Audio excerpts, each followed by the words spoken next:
Hello dear students, in this video I am going to talk about chemical equilibrium and its characteristics. Chemical equilibrium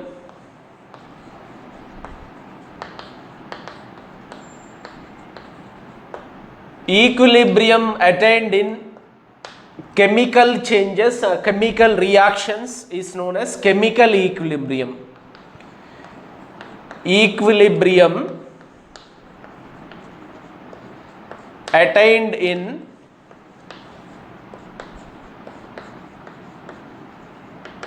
chemical changes. Chemical changes is nothing but chemical reactions is known as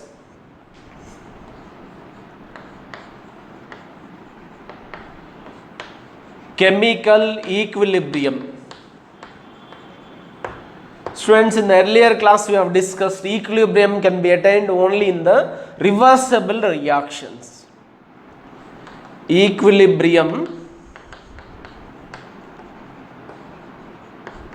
can be attained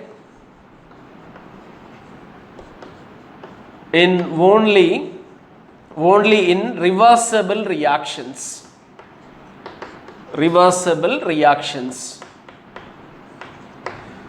Students, for example, generally we will consider a hypothetical reaction. A gives rise to B. If it is a reversible reaction, after attaining certain concentration of the B starts converting into A. If it is a reversible reaction, initially we have started the reaction by taking a reactant A, it is started converting into the B. Initially there is only forward process is occurring.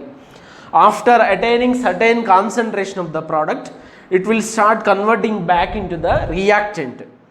So initially there is only forward rate of the forward reaction, it only present. So after some time what happens? There is a backward reaction also takes place. So after some time of the process, at a particular instant of time, rate of forward reaction is equal to rate of backward reaction. Then that is called as equilibrium is attained in the reaction. Initially there is only forward reaction. After attaining certain concentration of the B starts converting into the reactant A. Then both the process is occurring. Initially rate of forward reaction is greater than rate of backward reaction. After some time, then rate of forward reaction is equal to rate of backward reaction. Then we can tell that the equilibrium is achieved in this given reaction, right? Let us take some examples for the equilibrium reactions. CaCO3 solid gives rise to CaO solid plus CO2 gas. Equilibrium is attained. The equilibrium in which gases are involved must requires a closed container. Any gases product is formed, it should not escape from the reaction mixture. Definitely it will require a closed vessel. 2HI gas gives rise to H2 gas plus I2 gas. PCl5 gas gives rise to PCl3 gas plus Cl2 gas.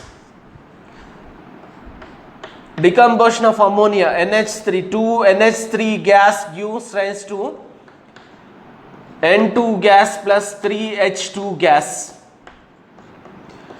N2O4 gas gives rise to 2NO2 gas. Students, these are the some examples of reversible reactions in which equilibrium is attained. Now let us discuss about the graphical representation of the chemical equilibrium. Students, graphical representation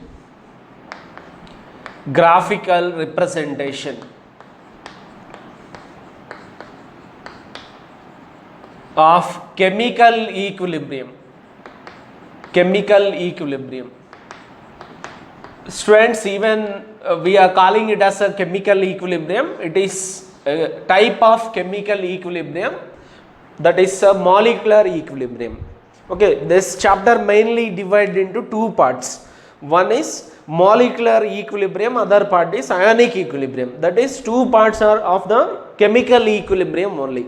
Here we are telling about the graphical representation of chemical equilibrium, means it is a molecular equilibrium. In Haber's process,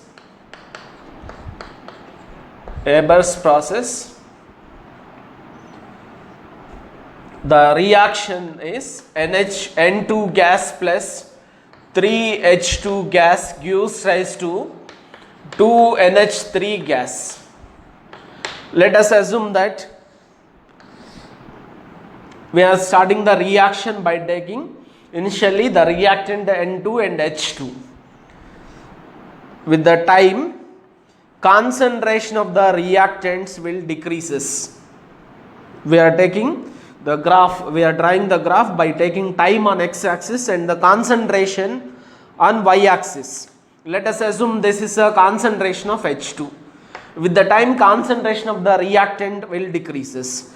Let us assume that initially N2 concentration is lesser than the H2 concentration, and N2 also starts decreasing.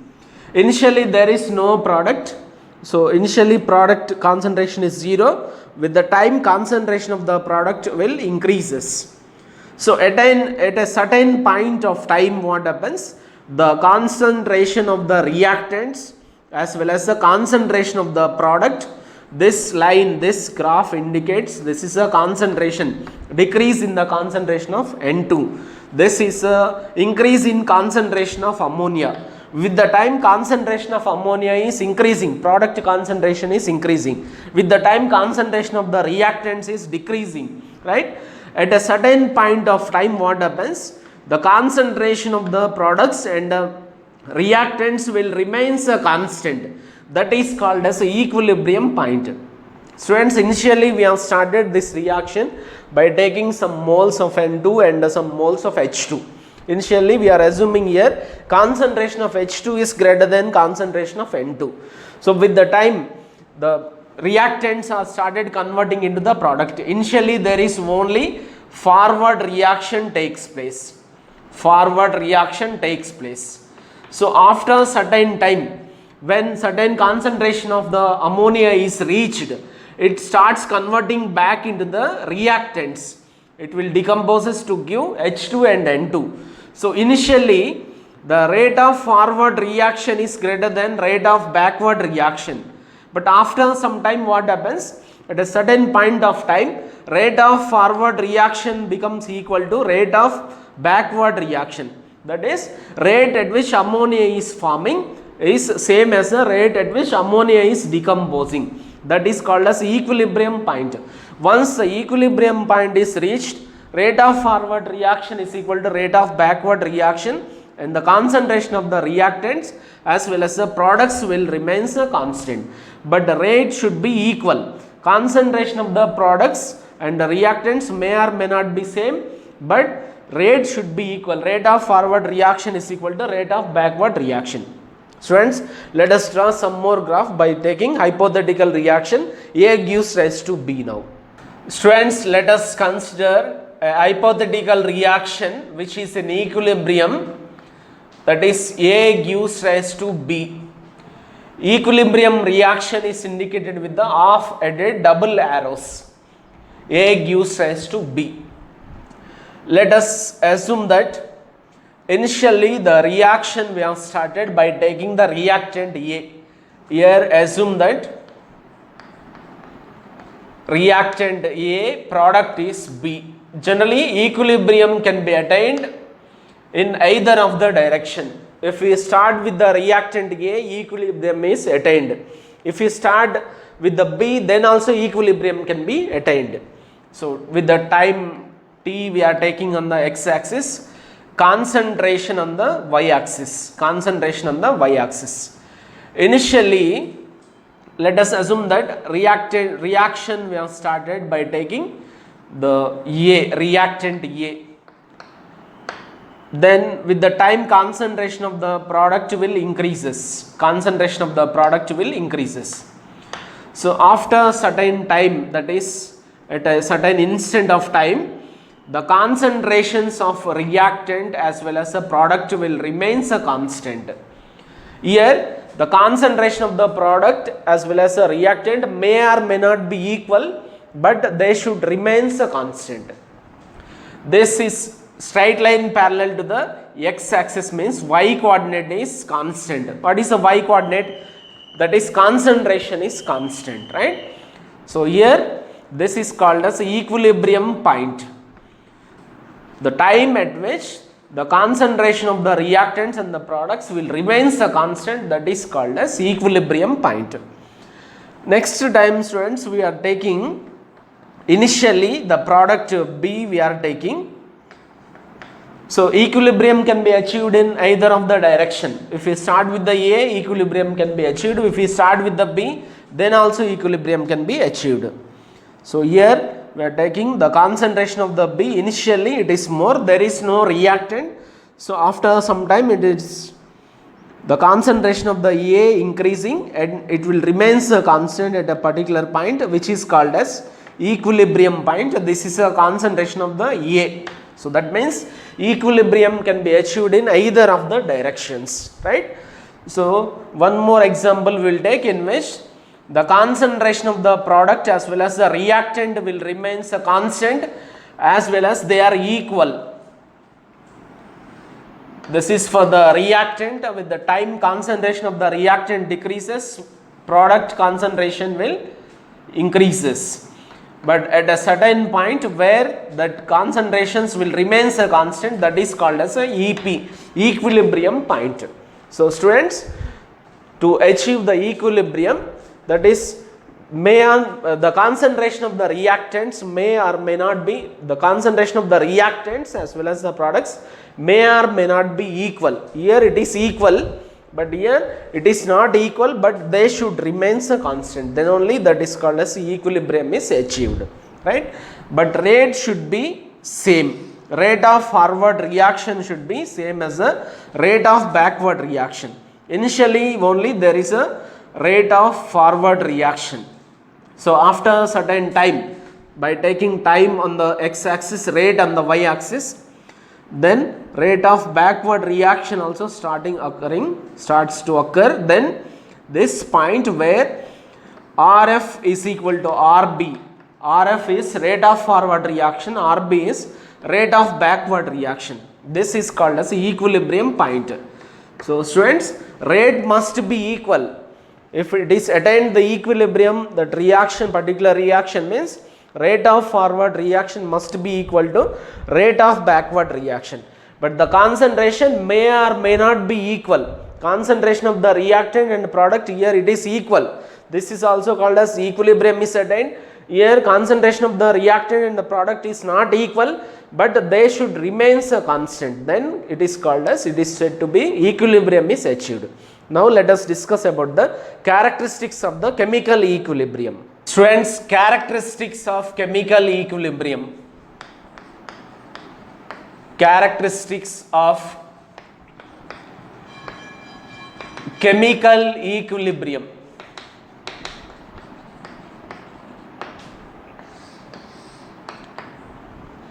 First characteristic is, at equilibrium,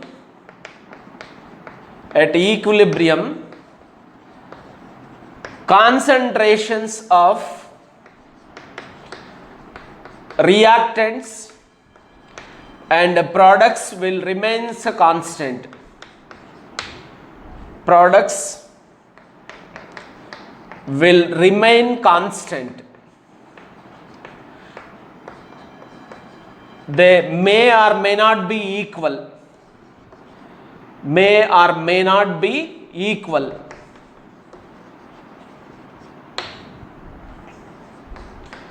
At equilibrium,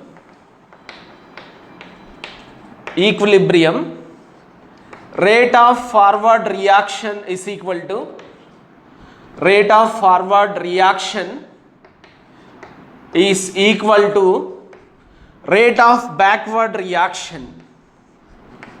Rate of backward reaction. Equilibrium reaction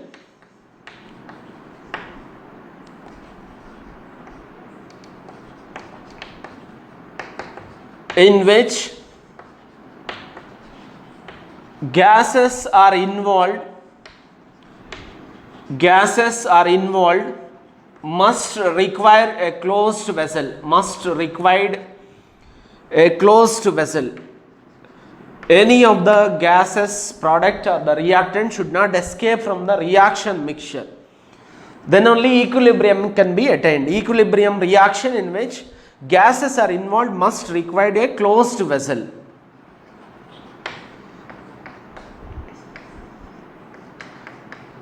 At equilibrium,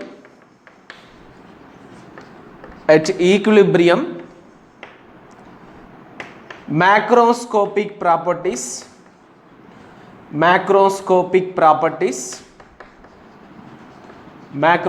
properties like pressure, volume, refractive index, etc. will remain constant.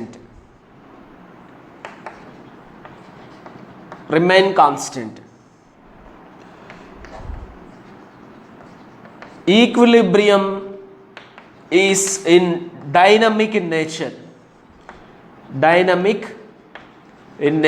So that means it is continuously occurring.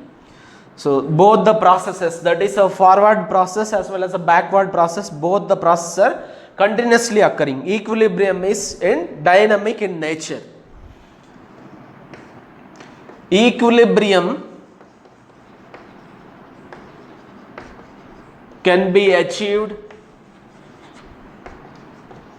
in either of the directions. Students, for example, let us consider N2O4 gas, which gives rise to NO2 gas. When we start the reaction by taking initially N2O4, equilibrium can be attained. When we start the reaction by taking NO2 initially, then also equilibrium can be attained. That means equilibrium can be achieved in either of the directions. And equilibrium is in dynamic in nature. Friends, these are the main characteristics of the chemical equilibrium. Thank you for watching.